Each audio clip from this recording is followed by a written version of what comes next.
দশম শ্রেণীর সংক্রান্ত 10 এর অঙ্ক নিয়ে আলোচনা করব। তো এই সাধারণ নির্বাচন হচ্ছে কোনো নির্দিষ্ট ত্রিভুজের অন্তবৃত্ত আঁকতে হবে। অর্থাৎ অন্তবৃত্ত হচ্ছে এমন একটি বৃত্ত যা ত্রিভুজের ভিতরে অবস্থিত এবং তিনটি বাহুকে স্পর্শ করবে।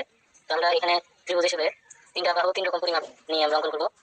তো বাহুগুলো আমরা আগে একটু সুবিধার জন্য এঁকে নিলাম। আমরা এটা 6, এটা 7 এবং এটা 6.5 সেন্টিমিটার নিলাম। এটা শুধুমাত্র তিনটা বাহু তিন রকম এটা দেখানোর জন্য। তো আমরা এখানে প্রথমে যে 7 সেন্টিমিটারের সমান বাহু নেওয়া হয়েছিল সেটা সমান করে নিলাম। এটা 6 সেন্টিমিটার। আচ্ছা, তো আমরা প্রথমে 7 সেন্টিমিটার সমান করে নিলাম, তারপর এটা হচ্ছে 6 সেন্টিমিটার। তো এখান থেকে আমরা প্রথমে একটা বৃত্ত চাপ দিয়ে নিলাম, তারপরে শেষেটা তার মাঝখানে একটা সমান করে আমরা এটা নিয়ে কেটে নিছি। তো আমাদের এটা হচ্ছে এ বি সি একটা ত্রিভুজ। এই ত্রিভুজের অন্তবৃত্ত আঁকতে হবে। তো অঙ্কনের বিবরণের মধ্যে আমাদের প্রথমেই এখানে যে এ বি সি এবং এসিবি দুটি কোণ আছে, এখানে সমাদ্বিখণ্ড করতে হবে। তো আমরা এটা কোণটাকে সমাদ্বিখণ্ডিত করবো। এখন আপনি সমাদ্বিখণ্ডিত করা যায়, সেক্ষেত্রে কোনো অসুবিধা নাই।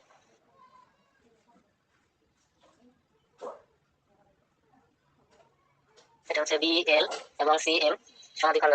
এটা পরস্পর বিন্দুতে ছেদ করে বাহুতে আমরা বিসি এর উপর কুড়ি লম্ব আঁকবো। সেজন্য আমরা পছন্দ মতো একটা বৃত্ত চাপ দিয়ে আমরা এটার উপর লম্ব অঙ্কন করবো।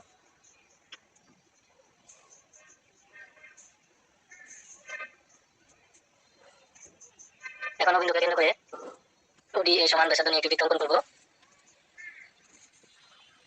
সবগুলো বাহু স্পর্শক যদি করে এটা কনফার্ম হওয়ার পরে আমরা এখানে একটি বৃত্ত অঙ্কন করবো। তাহলে আমাদের এখানে বলার সম্ভাবনা থাকে না এবং প্রত্যেকটা বাহুকে স্পর্শ করে। তবে দেখতে হবে যে কোথাও কখনো সুন্দর হতে পারে, আবার কখনো মনে হতে পারে একটু হয়ে গেছে।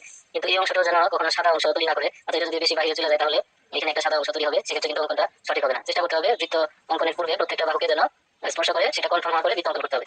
যাতে ভুল হয়ে গেলে সেটা মুছতে গেলে প্রচুর সময় নষ্ট হবে, পরবর্তীতে পরীক্ষা খারাপ হয়। সেজন্য পূর্বেই আমাদের শিওর হয়ে বা কনফার্ম হয়ে এই কাজটি করতে হবে।